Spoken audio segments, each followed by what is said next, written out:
pedacito de la tarde es nuestro, sin lugar a dudas, cosa que me place mucho. Y vamos a ir directo al asunto. Hoy quiero hablarte del mal de Parkinson. Bueno, no yo. Tengo para eso invitado al doctor Omar González. Bienvenido una vez más. Muchas gracias. Qué gusto recibirle otra vez. Doctor, el mal de Parkinson es un padecimiento al que se le presta mucha atención. Quiero que me diga de qué trata este mal y además quiero saber si todas las personas que tiemblan, que se les nota un temblor en las manos sobre todo, es porque padecen la enfermedad. El mal de Parkinson o enfermedad de Parkinson idiopática, como se conoce en la neurología, fue una enfermedad descrita por primera vez en el año 1817 por un británico llamado James Parkinson, cuando él hizo una descripción clínica de 6 pacientes a los cuales él los veía cómo se iban enlenteciendo, como si se fueran paralizando, pero a la vez los veía agitados o con temblores involuntarios. Inicialmente la enfermedad se le conoció como una parálisis agitante.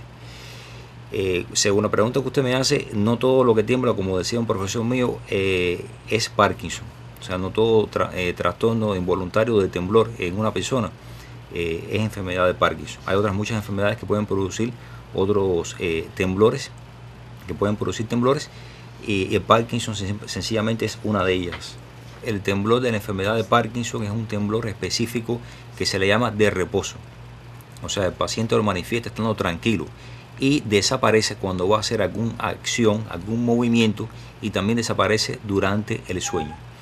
También se acompaña ese temblor de otros síntomas, como es la lentitud o hipocinesia, como se le conoce, la rigidez, los trastornos en la estabilidad postural.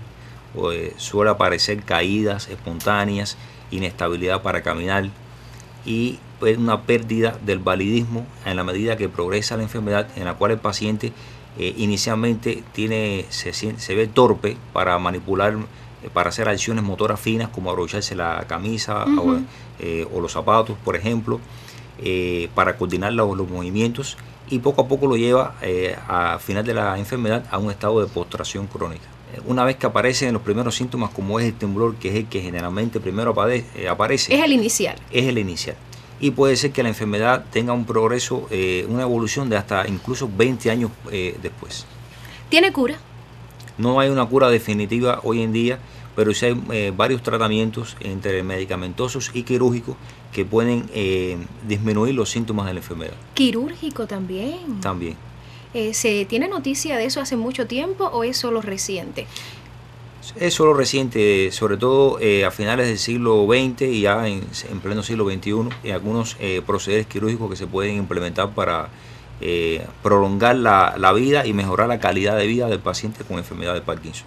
Por curiosidad, ¿es complicado esto de lo quirúrgico, independientemente de que cuando se entra a un salón sí está la cuota de riesgo, pero ¿se logra algo? ¿Es complicado cuando se hace este procedimiento? En parte sí, porque las estructuras del cerebro que se dañan en la enfermedad de Parkinson son estructuras que no están en la superficie del encéfalo, sino que están en la profundidad. Pero hay un procedimiento que se conoce como estimulación magnética profunda, que es como si fuera, pudiéramos pensar en un marcapaso para el corazón.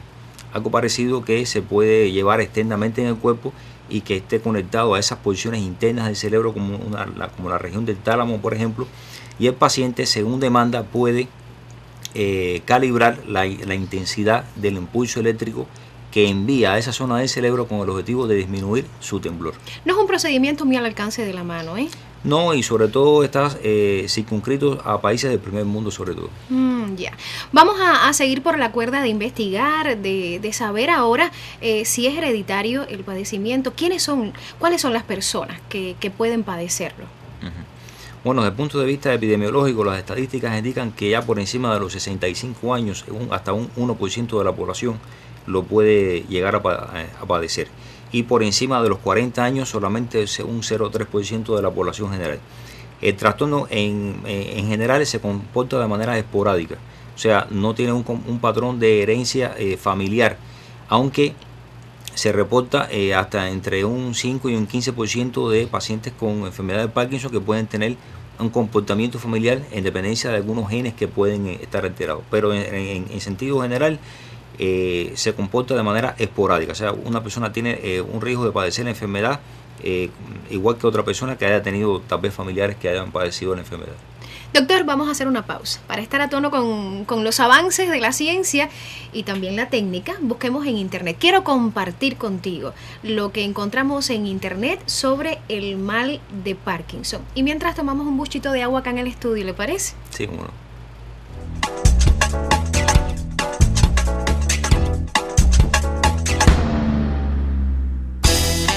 Aun cuando la enfermedad está presente en todo el mundo, varios estudios han encontrado una mayor incidencia en los países desarrollados. Otros estudios demuestran un mayor riesgo entre las personas que viven en áreas rurales donde el uso de pesticidas es mayor. La edad promedio de inicio de la enfermedad es de 60 años. Sin embargo, alrededor del 5 al 10% de las personas con Parkinson tienen una enfermedad de inicio temprano que comienza antes de los 50 años de edad.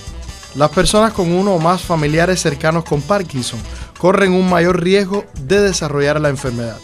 Se estima que entre el 15 y 25% de las personas con Parkinson tienen un pariente con la enfermedad.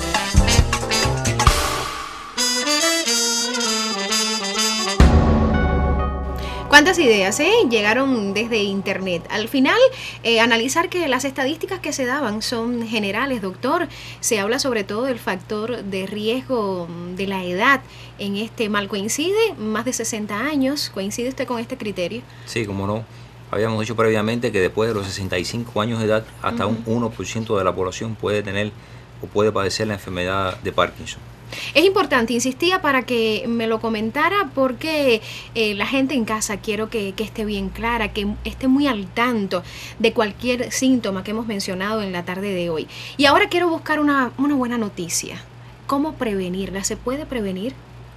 Bueno, como trastorno o como enfermedad neurodegenerativa, cuando este proceso va a iniciarse en el cerebro, es algo imparable, es algo progresivo, sí, que es imposible de detener. Pero sí un estilo de vida saludable en el cual se controlan factores de riesgo importantes como la hipertensión, la diabetes, la obesidad, el hábito de fumar, y eso puede hacer, y una alimentación apropiada puede hacer que el cerebro, ese proceso de neurodegenerativo que debe ocurrir, aparezca más tardíamente o con una intensidad menor. Por ejemplo, hay estudios científicos que avalan la utilidad de ciertas sustancias químicas, ciertos antioxidantes, como por ejemplo la cafeína. Pudiéramos creer que tal vez el café siempre va a ser dañino.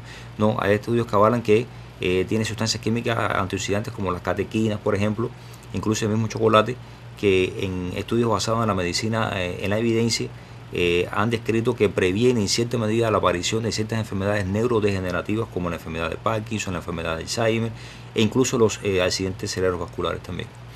Y se pudiera prevenir la aparición de síntomas parkinsonianos en muchas personas, no tanto la enfermedad ya, sino la aparición de síntomas parkinsonianos en personas que hacen un abuso de pastillas para los nervios. O sea, tratamientos psiquiátricos que se usan indiscriminadamente por la población, incluso a veces por medio de la automedicación, y conllevan a la aparición de síntomas parkinsonianos o parkinsonismo secundarios, como se conoce en la neurología. Hay una pastilla muy clásica que se conoce como la pastillita de la alegría, la famosa trifluperacina. Un neuroléptico que tiene una indicación específica por psiquiatría, pero que su uso indiscriminado y su abuso puede conllevar a la aparición de un parkinsonismo secundario. Ya estás escuchando, si es necesario anota, aunque todavía quedan ideas que seguro vas a agradecer. Ahora quiero hablarle a la familia, esa que ahora mismo se está mirando el programa. La familia, ¿cómo debe lidiar con un enfermo de Parkinson? Porque es difícil, los movimientos se vuelven torpes en determinadas ocasiones, el seguimiento, todo este retroceso que sucede con la persona. Sí, como no. Las personas que están a cargo del cuidado de estos pacientes deben saber que estos pacientes van a ir perdiendo poco a poco el validismo, el autovalidismo, y cada vez van a ser más dependientes, los enfermos van a ser más dependientes de sus familiares o de la persona que lo está cuidando en particular. Estos pacientes se van a encontrar cada vez más lentos, va a ser necesario auxiliarles y ayudarles incluso en las tareas más obvias y en las cuales tenían más habilidades en la vida. Y finalmente, como esta enfermedad también puede terminar con un deterioro cognitivo e incluso llevar a una demencia al paciente, el cuidador debe estar preparado para afrontar todas las cosas estas que pueden ir apareciendo poco a poco en la progresión de la enfermedad, que como se dijo anteriormente tiene un pronóstico de vida que puede ser largo, incluso hasta 20 años o más. Qué interesante, ¿sí? Yo valoro así todo lo dicho porque al final la relación con la familia es importante para sobrevivir a todas las dificultades que se pueden presentar en el camino. Yo también quiero insistir con otra de las ideas que tenemos bien claras hace rato, lo comentábamos antes de comenzar el programa. El mal de Parkinson puede desencadenar otras enfermedades y ahí pudiera complicarse más el asunto, si así pasa. No, como tal, ella como enfermedad idiopática, la primera que se describió y la que se conoce hoy en día como simple enfermedad de Parkinson, no debuta en otras enfermedades. Qué bien. Pero sí puede tener sus complicaciones a largo plazo por la misma enfermedad y por los tratamientos que hay que administrar a los pacientes que tienen esta enfermedad. Explíqueme bien eso, como no desencadena otra enfermedad, pero sí vienen complicaciones. Sí vienen complicaciones porque después de, por ejemplo, vamos a suponer el medicamento clave que se usa para la enfermedad de Parkinson, que es la levodopa, después de 5 años de tratamiento pueden aparecer otros trastornos de movimiento involuntario secundarios que no tenía inicialmente el paciente, como distonías, mioclonías, cosas, contracturas involuntarias, en fin. Y también estos medicamentos que alivian o que aliviaban al inicio los síntomas iniciales de la enfermedad, después producen otras fluctuaciones en los síntomas del paciente que son muy difíciles de manejar. Es difícil llevar a un equilibrio en etapas tardías de la enfermedad en el cual uno logra estabilizar los síntomas del paciente sin provocar los efectos adversos colaterales de la medicación que se administra para esta enfermedad. Ay, doctor, me parece un poco complicado porque sin tratamiento no se puede estar y luego a la misma vez lo que ayuda también puede provocar dificultades, pero es imposible, ¿eh? Hay que tener este tratamiento y seguirlo al pie de la letra. Ya casi que llegamos al final de nuestro encuentro de hoy. Usted que ya estuvo con nosotros sabe que en este minuto ya se exige un consejo sano para cerrar. ¿Algunas ideas que considera importantes? Bueno, a estos pacientes en casa mantenerles un nivel de iluminación lo suficientemente potente para tratar su inestabilidad postural, para que ellos no se sientan inseguros a la hora de caminar, ayudarles a caminar, por ejemplo, a sobrepasar un obstáculo, a cruzar por encima de algo, a atravesar por una puerta estrecha, porque van a tener torpeza y van a tener gran dificultad para ello, para evitar las caídas secundarias que puedan tener y otras complicaciones ortopédicas, una fractura de cadera, un traumatismo craneoencefálico. La alimentación, en la medida que progresa la enfermedad, si aparecen dificultades con la deglución, porque pueden aparecer dificultades a largo plazo con la deglución, los alimentos entonces procesarlos, cocinarlos, batirlos, no sé, llevarlos a una forma en la cual sea más fácil para el enfermo ingerir los alimentos como tal.